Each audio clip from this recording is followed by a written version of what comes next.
ಇನ್ನು ಮುಂದೆ ನಿಮ್ಮ ನೆಚ್ಚಿನ ಧಾರಾವಾಹಿಗಳ ಫುಲ್ ಎಪಿಸೋಡ್ಗಳು ಸನ್ ನೆಕ್ಸ್ಟ್ ಆಪ್ನಲ್ಲಿ ಮಾತ್ರ. ಅಷ್ಟೇ ಜೋಪಾನವಾಗಿ ಮನೆಗೂ ಕರ್ಕೊಂಡ್ ಬಂದ್ ಬಿಟ್ಟಿದೆ.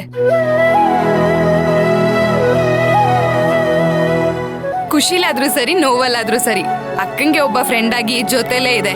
ಅಕ್ಕಂಗೂ ಈ ಗಾಡಿಗೂ ಇರೋ ಬಾಂಡಿಂಗ್ ತುಂಬಾ ದೊಡ್ಡದು. ಹೀಗಿರುವಾಗ ಅಕ್ಕ ಇದನ್ನ ಮಿಸ್ ಮಾಡ್ಕೊಳ್ಳೇಬಾರ್ದು.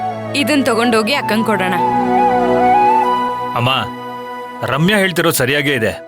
ನಾಳೆ ಬೆಳಿಗ್ಗೆ ಹೇಗೂ ಕೆಲ್ಸಕ್ಕೆ ಹೋಗ್ತೀನಲ್ಲ, ಅವಾಗ ಈ ಗಾಡಿನ ಕೊಟ್ಟು ಹೋಗ್ತೀನಿ. ಅಣ್ಣ, ನಾನು ಟ್ರೈನಿಂಗ್ ಹೋಗೋದ್ನ ಅಕ್ಕನ್ಗೆ ಹೇಳ್ಬೇಕು. ನಿನ್ ಜೊತೆ ನಾನು ಬರ್ತೀನಿ. ಲೋ ಕಾಶಿ, ನನ್ಗೂ ರಾಧಿಕನ್ ನೋಡ್ಬೇಕು ಅಂತ ಆಸೆ ಆಗ್ತಾ ಇದೆ ಕಣೋ. ನಾನು ಬರ್ತೀನಿ. ಹೌದು ರೀ, ನನಗೂ ರಾಧಿಕನ್ ನೋಡ್ಬೇಕು ಅನ್ನಿಸ್ತಿದೆ. ನಾನು ಬರ್ತೀನಿ. ನಂಗೂ ನೋಡ್ಬೇಕು ಅನ್ಸ್ತಾ ಇದೆ. ಇನ್ಯಾಕಣ ಯೋಚನೆ ಮಾಡ್ತಿದ್ಯಾ? ಸರಿ ಅಂತ ಹೇಳು. ಸರಿ. ಹಾಗಾದ್ರೆ ನಾಳೆ ಬೆಳಗ್ಗೆ ಎಲ್ಲರೂ ಸಿಸ್ಟರ್ ಮನೆಗೆ ಹೋಗೋದೆ.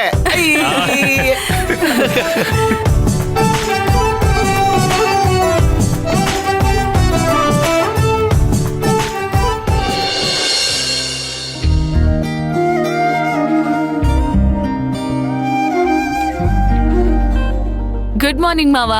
Good morning Radhika. ಕಾಫಿ ತಗೊಳ್ಳಿ. ಹಾ, ಥ್ಯಾಂಕ್ ಯು. ಒಂದ್ ನಿಮಿಷ ಕೂತ್ಕೋ ಅಮ್ಮ. ಯಾಕೆ ಮಾವ?